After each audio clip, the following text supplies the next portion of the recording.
Meanwhile, Assalamualaikum warahmatullahi wabarakatuh. Halo teman-teman, perkenalkan nama saya Nafli, mahasiswa program studi ilmu kelautan dari Universitas Oso. Nah, pada kesempatan kali ini saya akan membahas tentang biologi laut dalam. Nah, kalian pernah nggak sih kepikiran di bawah laut yang gelap banget, yang bahkan cahaya matahari aja nggak bisa masuk, itu ada kehidupan nggak ya? Ternyata ada loh. Dan bukan cuman ada, tapi sangat beragam dan unik banget. Nah, itu semua dipelajari dalam satu cabang ilmu yang disebut biologi laut dalam. Apa sih biologi laut dalam itu? Nah, penasaran kan? Jadi, laut dalam merupakan salah satu lingkungan paling ekstrim di bumi yang masih menyimpan banyak misteri. Lebih dari 70% permukaan bumi tertutup oleh lautan dan sebagian besar wilayah tersebut adalah laut dalam yang belum sepenuhnya dieksplorasi oleh manusia.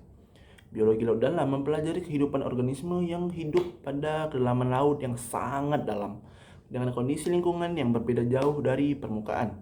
Organisme di sana memiliki adaptasi yang unik dan luar biasa untuk bertahan hidup loh. Jadi, biologi laut dalam adalah ilmu yang mempelajari makhluk hidup yang tinggal di laut dengan kedalaman lebih dari 200 meter. Di kedalaman ini, cahaya matahari mulai hilang dan semakin lama semakin dalam lagi menjadi gelap gulita atau gelap total. Makanya kehidupan di sana itu beda banget sama yang di permukaan laut. Nah, ada beberapa zona-zona laut dalam. Biar lebih kebayang, laut dalam itu dibagi menjadi beberapa zona. a few moments later. Nah, yang pertama, mesopelagik. Kedalamannya 200 sampai 1000 meter. Masih ada sedikit cahaya. Yang kedua, batipelagik. 1000 sampai 4000 meter. Udah gelap total. Yang ketiga, abisal. 4000 sampai 6000 meter. Tekanannya tinggi banget. Dan yang keenam, ada hadal. Kedalamannya di bawah 6000 meter. Ini yang paling dalam, kayak palung laut. Semakin dalam kondisinya, maka semakin ekstrim. Kondisi ekstrim laut dalam. Nah, kenapa laut dalam itu dibilang ekstrim? Yang pertama, gelap total, nggak ada cahaya sama sekali. Jadi nggak ada proses fotosintesis. Yang kedua, tekanannya tuh tinggi banget. Setiap turun 10 meter, tekanannya nambah 1 atmosfer loh. Bayangin, kalau kamu 1000 meter di bawah kedalaman laut, itu sekitar 100 kali tekanan di permukaan loh. Ketiga, suhunya dingin banget. Rata-rata cuma sekitar 0 sampai 4 derajat Celcius. Keempat, makanannya sangat terbatas. Biasanya cuma dari sisa-sisa organisme dari atas yang jatuh ke bawah disebut marine snow. Terus gimana makhluk hidup bisa bertahan? Nah, ini yang paling menarik. Makhluk laut dalam punya adaptasi yang gila banget. Contohnya, yang pertama itu bioluminesensi. Mereka bisa menghasilkan cahaya sendiri. Biasanya buat menarik mangsa atau komunikasi. Yang kedua, mulut besar dan perut elastis. Karena makanannya jarang, mereka makan apa aja yang lewat. Yang ketiga, metabolisme yang lambat supaya menghemat energi. Yang keempat, ada yang nggak punya mata karena ya buat apa? Gelap total. Tapi ada juga yang matanya gede banget buat nangkep cahaya sekecil apapun. Ekosistem unik di laut dalam, walaupun ekstrim, tetap ada ekosistem loh. Salah satunya hidrothermal vent. Ini semacam sumber panas dari dalam bumi di dasar laut.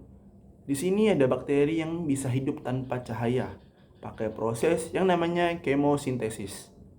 Nah, dari bakteri ini terbentuk rantai makanan. Ada cacing tabung raksasa, kepiting, dan berbagai organisme unik lainnya.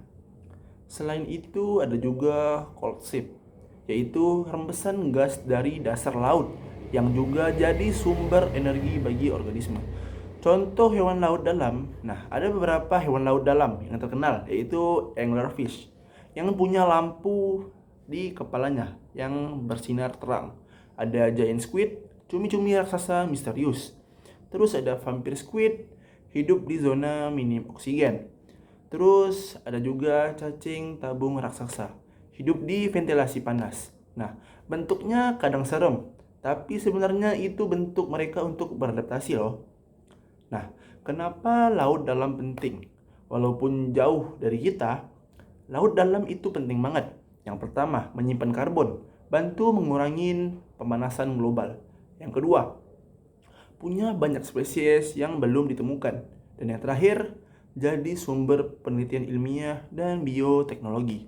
Nah, ada beberapa ancaman laut dalam yang sayangnya laut dalam juga mulai terancam. Yang pertama itu penambangan dasar laut. Yang kedua, sampah plastik. Dan yang terakhir itu perubahan iklim. Padahal kalau rusak, pulihnya lama banget. Nah, jadi kesimpulannya, biologi laut dalam mempelajari kehidupan di tempat yang sangat ekstrim, tapi justru penuh dengan keunikan dan keajaiban. Nah, dari yang gelap, dingin, dan bertekanan tinggi, ternyata tetap bisa loh mendukung sebuah kehidupan. Itu bukti kalau alam itu luar biasa banget. Oke, sekian dari saya, Nafli. Terima kasih sudah menonton video tentang biologi laut dalam. Semoga apa yang saya sampaikan memberikan manfaat atau ilmu yang baru.